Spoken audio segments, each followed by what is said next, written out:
ایسا رضا صاحب، Peoples party کے استعفیٰ دینے کے فیصلے سے حوالے سے پی ڈی ایم کی سیاست کو اور پاکستان پیپلز پارٹی کی اپنی سیاست پر کتنے اثرات ہوں گے اس فیصلے کے؟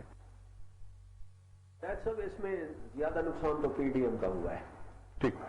اور پہلے نقصان سے پہلے ہم فائدے کی بات کر لیں. تو پی ڈی ایم کی وجہ سے جو فائدہ ہے وہ حکومت کو ہوا تھا کہ اس پہ ایک پریشر آیا اور پریشر کی وجہ سے وہ تھوڑے سے چوکس ہوئے اور انہوں نے ڈیلیوری کا سوچا ہے.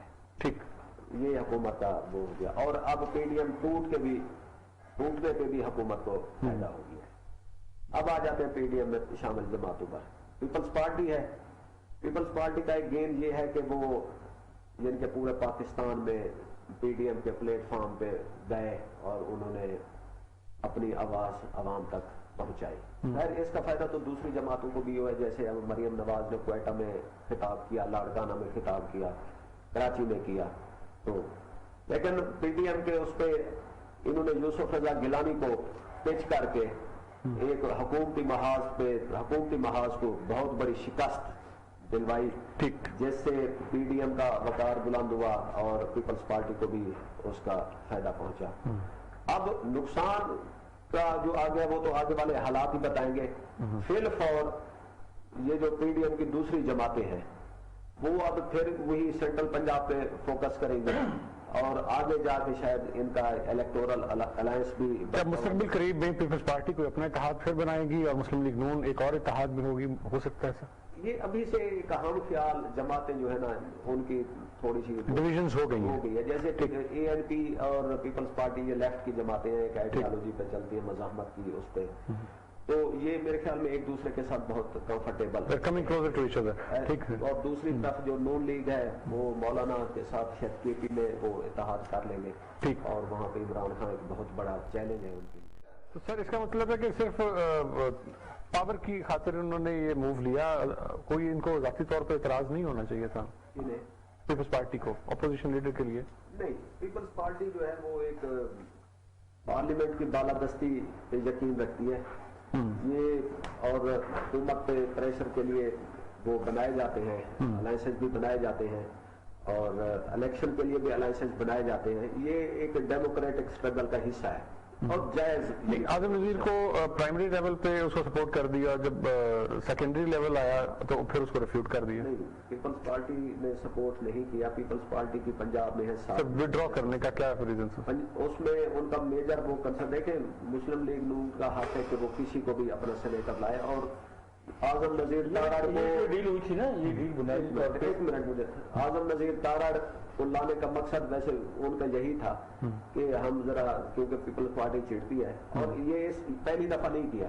اس سے پہلے انہوں نے وہ جو ڈی آئی جی مقبول تھے جنہوں نے اس کی زبان کاٹی تھی, رانا مقبول, اس کو سینیٹ میں لائے جس کی سب سے گندی ترین زبان چلتی تھی مشاہد اللہ صاحبہ کو. نہیں, اب تو سر یہ پی ڈی ایم میں اکٹھے ہو گئے تھے نا, اب تو دوست ہیں, مشترکہ مفادات تھے ان کے. لیکن اس میں صرف کاز یہی تھا کہ ہم نے ڈیموکریسی کو بچانا ہے. ایک پارٹی جو فاشسٹ رول یا اس کا مظاہرہ کر رہی ہے تو اس کے اوپر ہم پریشر بڑھائیں. اور یہ پی ڈی ایم فوراً تو نہیں. پھر ایسا موو کیوں لیا جس سے ان کا اپنا پریشر ٹوٹ گیا؟ نہیں, یہ اب اس میں دیکھیں کہ کس نے وہ کیا ہے. انہوں نے ایک پی ڈی ایم کے اس پہ یوسف گیلانی کو پیچ کیا. اس میں اب مجھے لگ رہا ہے کہ نون لیگ اس وقت چاہ رہی ہوگی کہ شاید یہ یوسف گیلانی ہار جائیں گے اور پیپلز پارٹی کی بہت بڑی سبقی ہوگی, لیکن وہ تو جیت گئے. اب اس کے بعد انہوں نے اس ٹیمپو کو توڑنے کے لیے آگے یہ چال چلی کہ جی اپوزیشن لیڈر ہمارا ہوگا. کیسے ہوگا؟ اصولی طور پہ بھی وہ پیپلز پارٹی والے کہتے ہیں کہ جی جو سب سے بڑی جماعت ہے اور اس کا حق ہوتا ہے, وہ نواز شریف سے مانگ لیتے ہیں اور وہ کرتے ہیں. لیکن یہ بلیسنگ ان ڈسگائز ہے کہ یہ ٹوٹ گیا ہے, جیسے بھٹی صاحب نے پہلے اشارہ کیا. یہ پیپلز پارٹی کی ریوائول کی طرف, کیونکہ بے نظیر بھٹو کی شہادت کے بعد پیپلز پارٹی نے کوئی اپوزیشن کی سیاست, مسلم لیگ نون پیپلز پارٹی میں دوبارہ کنفرنٹریشن کی آپ سمجھتے ہیں یہ اسی میں ریوائول ہوگی اور پہلی دفعہ یہ اپوزیشن کرے گی. یہ 2013 سے 18 تک ان کو پی ٹی آئی وہ ہو گئی تھی اور یہ نواز شریف کی مخالفت کرتے ہی نہیں تھے. پیپلز پارٹی چپ رہی. وہ اس کا فائدہ پی ٹی آئی تو نہیں اٹھا لے گی سر؟ نہیں, اس کا فائدہ پیپلز پارٹی کو ہوگا. سر اسٹیٹ بینک کو آئین سے بالا تر جو کہہ رہے ہیں کہ ایک آرڈیننس لا رہے ہیں اس کے بارے میں, اس کے خلاف بھی ہم نکلیں گے اور اس کو سپریم کورٹ میں چیلنج بھی کریں گے. اس سے کتنا پیپلز پارٹی کے موقف کو تقویت ملتی ہے, جو پاپولر سٹانسز وہ لے رہی ہے اس وقت, کتنا فائدہ ہوگا ان کی سیاست کو؟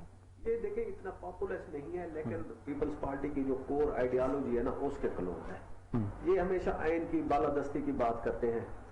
اس کے لیے انہوں نے 8ویں ترمیم لائی, اس میں سے سارے وہ گند نکالا جو پچھلی آمریتوں کے دور میں وہ ہوا.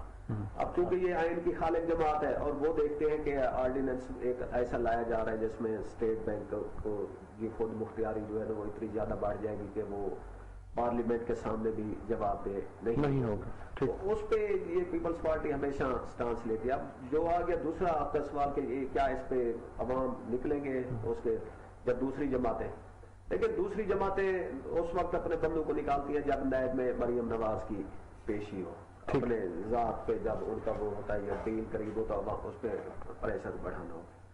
لیکن یہ عوام کا جو پاپولسٹ وہ ہوتے ہیں ان کو کرنے کے لیے وہ عموماً مہنگائی ہوتی ہے کہ اس کے اوپر کھیلا جاتا ہے. لیکن ایک یہ بہت بڑا وہ ہے کہ اگر وہ IMF یا سپریم اسٹیٹ بینک کے آرڈیننس پہ اس میں کورٹ میں جاتے ہیں, اور یہ یہاں سے بھی فرق صاف ظاہر ہو جاتا ہے کہ سپریم کورٹ میں یہ جسٹیفائی کیسے کریں گے کہ پیپلز پارٹی کا IMF کے پاس جانا ٹھیک تھا, عمران خان کا جانا غلط ہے؟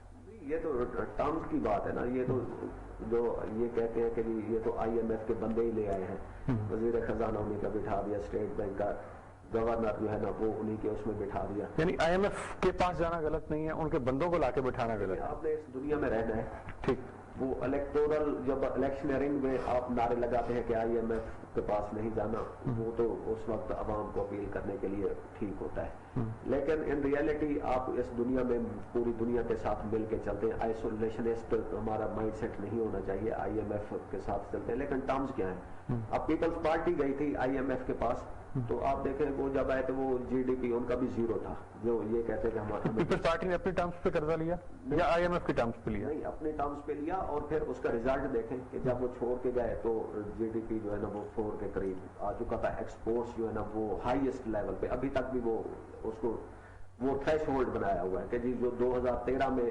ایکسپورٹس تھی وہ ٹارگیٹ اچیو کرنا ہے دوبارہ, کہ وہ کہتے ہیں ہمیشہ اس سے بعد میں کم ہی رہا ہے. ٹھیک ہے, اچھا تو ایک تو وہ معاہدہ تھا, اور اچھا انہوں نے سپر فلڈ بھی اس میں دیکھا, ریسیشن بھی دیکھا جب پوری دنیا کی معیشت بیٹھ گئی, اور ٹیررزم بھی تھا.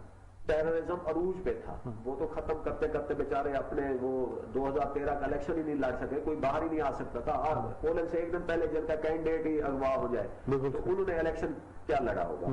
خیر, اب اس حکومت نے جو ٹرمز, پہلی بات تو یہ IMF کے بعد بہت لیٹ گئے ہیں, اور دوسرا جس ٹرمز پہ کر رہے ہیں اس کا کوئی اثر تو نظر آئے, وہ تو نہیں نظر آ رہا. ٹھیک ہے, 10 سیکنڈ میں کامنٹ کر لیجیے. ڈسٹا کا الیکشن صرف یہ بتا رہا ہے کہ نہ PTI نے اپنا ووٹ ابھی تک لوز کیا ہے اور نہ PMLN کا بڑھا ہے. ٹھیک ہے, تو دونوں جماعتیں ابھی اسی پہ کھڑی ہیں. PTI کے پاس اب 2 سال ہے کہ وہ یہ لیڈ جو 18,000 کی رہے گی اس کو کیسے اوور کم کرتی ہے, اور نون لیگ کو یہ اپنا ووٹ بچانے کے لیے 2 سال کیا اسٹرگل کرنی پڑے گی.